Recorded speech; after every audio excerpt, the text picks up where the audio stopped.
ধৈর্য বাড়ানো একদিনে হয় না, এটা একটা অভ্যাস যেটা ধীরে ধীরে মানুষকে তৈরি করে নিতে হয়। তবে কিছু কার্যকর টেকনিক আছে যেগুলো নিয়মিত চর্চা করলে বেশ ভালো ফল পাওয়া যায়। 1. শ্বাস প্রশ্বাসের নিয়ন্ত্রণ। রাগ বা অস্থিরতা আসলে 5 থেকে 10 সেকেন্ড ধীরে ধীরে শ্বাস নাও, অতঃপর ছাড়ো। এটা শরীরকে শান্ত করে এবং তাড়াহুড়ো করে রিয়্যাক্ট করা কমায়। 2. একটু বিরতি নেওয়া। কোনো পরিস্থিতিতে তাড়াতাড়ি সিদ্ধান্ত না নিয়ে নিজেকে 1 থেকে 2 মিনিট সময় দাও। এই ছোট বিরতি অনেক ভুল সিদ্ধান্ত নেওয়া থেকে তোমাকে বাঁচাতে পারে। 3. ছোট ছোট চ্যালেঞ্জ নাও, যেমন লাইনে দাঁড়ানো, ধীরে কাজ করা। এগুলো ইচ্ছা করে প্র্যাকটিস করো, এতে মস্তিষ্ক ধীরে ধীরে অপেক্ষা করতে শেখে। 4.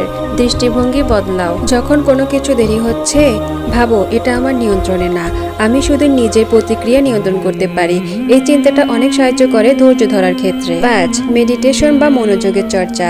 প্রতিদিন 5 থেকে 10 মিনিট চুপচাপ বসে নিজের শ্বাস বা চিন্তার উপর ফোকাস করো, এটা ধৈর্য ও মানসিক স্থিরতা বাড়ায়। 6. প্রত্যাশা কমাও।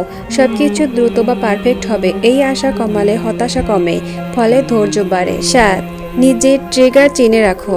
কোন পরিস্থিতিতে তুমি বেশি অস্থির হয়ে পড়ো সেটা খেয়াল করো।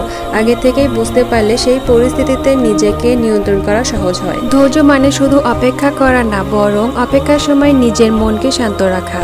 তুমি যদি চাও তোমার কোন পরিস্থিতিতে সবচেয়ে বেশি অধৈর্য লাগে সেটা বলো, আমি আরও তোমাকে ধৈর্য ধারণ করতে সাহায্য করতে পারি।